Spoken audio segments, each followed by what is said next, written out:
Welcome to KetoMealsAndRecipes.com. A couple days ago, I made my 2-ingredient roast chicken, the one with the North African spiced barbecue sauce. So today I want to show you how easy it is to turn leftover roast chicken into a delicious keto chicken quesadilla.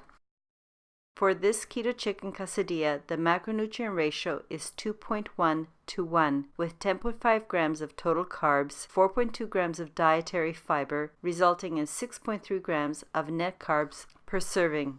In order to make this quesadilla, you will need 2 tortillas. I would recommend that the best flavor combination would be to use my pita 2-way recipe and to roll out the tortillas very thinly. And you fry the tortillas using the stovetop method. I'll provide the link for this how-to video in the description below. The first thing I do is remove the amount of meat that I'll need from the chicken carcass, and then chop it up or fray it into little pieces.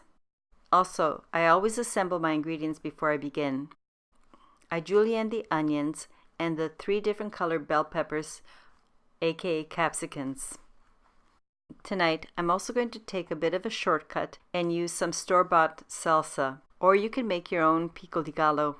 I rarely use prepared or packaged products, but when I'm tired, especially at the end of a long day, using products such as this salsa, and especially in moderation, isn't that bad. Just always read the label and make sure the salsa does not have any ingredients that are not good for you, and especially check out the sugar content. Then I take a skillet and place it onto the stovetop element, which I've set to medium-low heat. I add the olive oil, and when the oil is sizzling, toss in the onions, the green, yellow, and orange bell peppers, and then fry them together until the onions begin to be translucent. You want the vegetables to be a little bit al dente. And while the vegetables are cooking, toss them every once in a while so that they cook evenly on all sides. When you start noticing that your onions are beginning to get translucent and your vegetables are done, transfer everything into a bowl. Now, using the same skillet or frying pan, add a 2 tablespoons of avocado oil and toss in the diced chicken. Since I'm just making a meal for 2 this evening, this is a really great way to use up my leftover chicken. And sprinkle your fajita seasoning on top. Add your water and stir well to coat all the chicken. Now just stir and cook for about 4 or 5 minutes. You just want the seasoning to penetrate the meat and to warm it up. Then remove the chicken from the skillet and set it aside for a moment. The last step is to assemble your quesadilla. You'll get the best results if you use a clean non-stick skillet or crepe pan.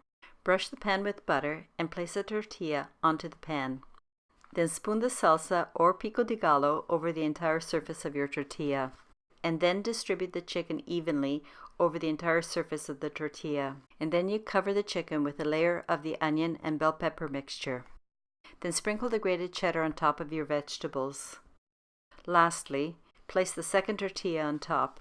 Fry your quesadilla over medium heat until the tortilla is a deep golden on the underside. This should take no more than 5 minutes. Then with your spatula, preferably a wide one, carefully flip the quesadilla to the other side and cook the other side for about 5 minutes as well, until it too is also deep golden. All you have to do now is slide the quesadilla onto a large platter or a cutting board. And that's all there is to how I make my quesadilla. Since this is actually enough for 2 servings, I'm going to cut my quesadilla into quarters.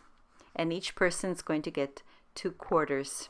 I like to serve my quesadilla with something that has avocado in it, such as some fresh wedges of avocado, or one of the other options that we really like with these quesadillas is my ABC soup, better known as avocado basil cucumber blender soup. This recipe is extremely easy to make, and it's really great because you can serve it at room temperature, or if you have time, you can chill it. Some of the times when I make quesadillas, I also like to make my authentic Mexican guacamole.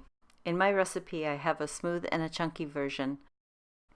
I've told you that I like something with avocado as my side dish for these chicken quesadillas. Please leave a comment and let me know what you like to serve with a quesadilla. I really hope you like this recipe. Enjoy. Thank you so much for watching this video. and please tell someone you know about this channel if you like my recipes. The link for the printable chicken quesadilla and all the other recipes I've mentioned in this video will be posted in the YouTube description below.